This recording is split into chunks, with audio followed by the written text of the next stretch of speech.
He nearly died from this man's bullet. But when the CEO showed up at his would-be killer's door with moving boxes, the truth behind his shocking decision changed everything. Jonathan Hayes was everything you'd expect from a tech billionaire: sharp, calculating, and seemingly untouchable. At 42, with steel gray eyes and an expensive suit for every occasion, he commanded boardrooms like a general leading troops into battle. His company, Hayes Technologies, had made him one of the youngest billionaires in Silicon Valley, but success had come at a price. Jonathan was ruthless in business, cutting jobs without hesitation and crushing competitors without a second thought. He lived alone in a sprawling mansion, surrounded by security cameras and staff, but no real human connections. 3 blocks away, in a rundown neighborhood that Hayes Technologies' gentrification projects were slowly erasing, lived Marcus Chun, a 45-year-old former engineer whose life had been systematically destroyed by Jonathan's corporate machine. Once tall and confident, Marcus now walked with a slight hunch, his dark hair streaked with premature gray and his hands permanently stained from the odd construction jobs he took to survive. He'd worked for Hayes Technologies for 12 years before Jonathan's cost-cutting measures eliminated his entire department. Since then, Marcus had watched his savings disappear, his house get foreclosed on, and his family fall apart. His wife left, taking their 2 children, and Marcus spiraled into a darkness he couldn't escape. The breaking point came on a rainy Tuesday morning outside Hayes Technologies headquarters. Marcus had been protesting alone for weeks, holding a sign that read, "Hayes destroyed my life," hoping someone would listen, someone would care. But Jonathan Hayes walked past him every day, without even glancing in his direction, surrounded by bodyguards and lost in phone calls about his next billion-dollar acquisition. On that particular morning, something inside Marcus snapped.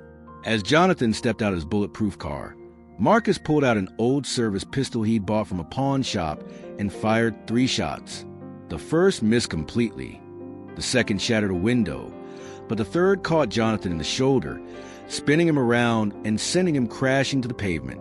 In the chaos that followed, screaming, sirens, blood on concrete, Marcus didn't run. He just stood there, the gun hanging limply in his hand, looking more broken than dangerous. For the next 2 weeks, as Jonathan recovered in a private hospital wing, he did something completely unexpected. Instead of planning revenge or increasing his security, he researched Marcus Chun. He read every article about the layoffs, every court document from Marcus's foreclosure, every social media post documenting a man's slow descent into desperation. What Jonathan discovered in those sterile hospital hours wasn't a monster, but a mirror, a reflection of the human cost of his business decisions. Meanwhile, Marcus sat in county jail, unable to make bail, waiting for a trial that would likely send him away for attempted murder.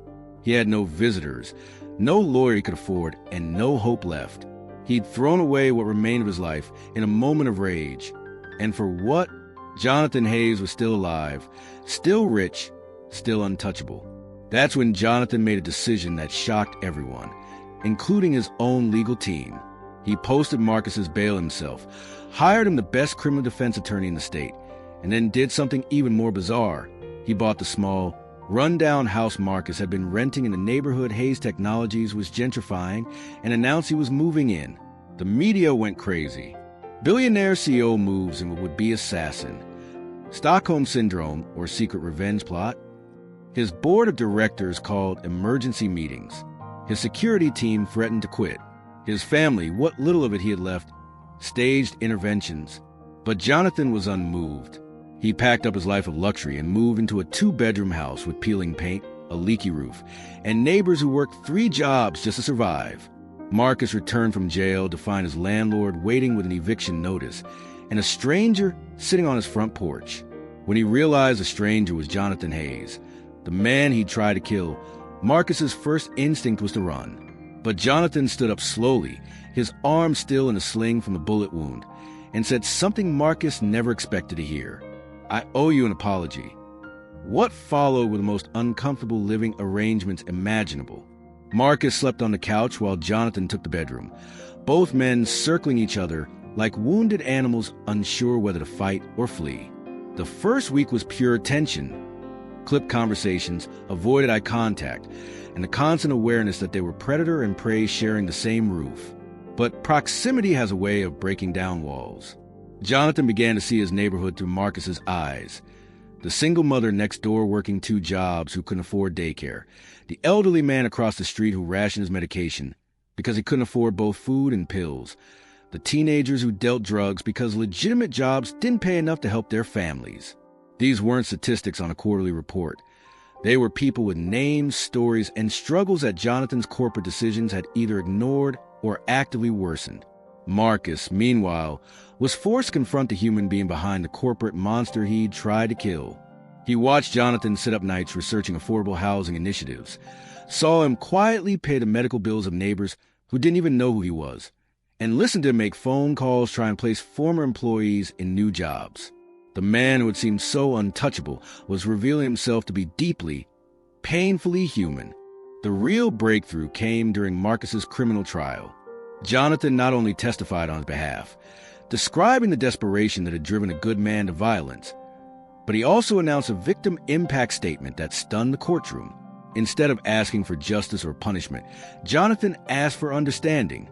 He took responsibility for creating the circumstances that had driven Marcus to such desperation, and he asked the judge to consider that sometimes the real crime isn't the violence itself, but the system that makes violence seem like the only option left. Marcus received probation and community service.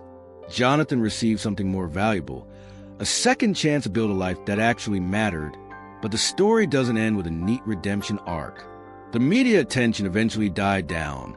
The board of directors eventually stopped calling, and Jonathan and Marcus found themselves in a strange position of being roommates bound together by trauma, guilt, and an unlikely understanding of each other's pain. Jonathan didn't move back to his mansion. Instead, he sold it and used the money to fund a nonprofit focused on supporting displaced workers and affordable housing. Marcus became his first employee and eventually his business partner, helping design programs from the perspective of someone who had lived through corporate downsizing firsthand. Their 2-bedroom house became the headquarters for an organization that helped hundreds of families avoid the desperation that had nearly destroyed both of their lives.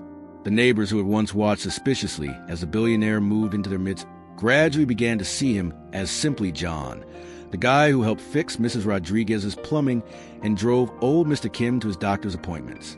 5 years later, a documentary crew came to film their story. The interviewer asked Jonathan why he had made such a radical life change, why he had chosen to live with and ultimately forgive the man who had tried to kill him. Jonathan looked across the room at Marcus, who was teaching a job skills workshop to recently laid-off workers, and said something that perfectly captured their strange journey. He didn't try to kill me because he was evil. He tried to kill me because I had made him invisible. The bullet wound healed in weeks, but learning to see people as human beings instead of statistics, that's been the work of a lifetime.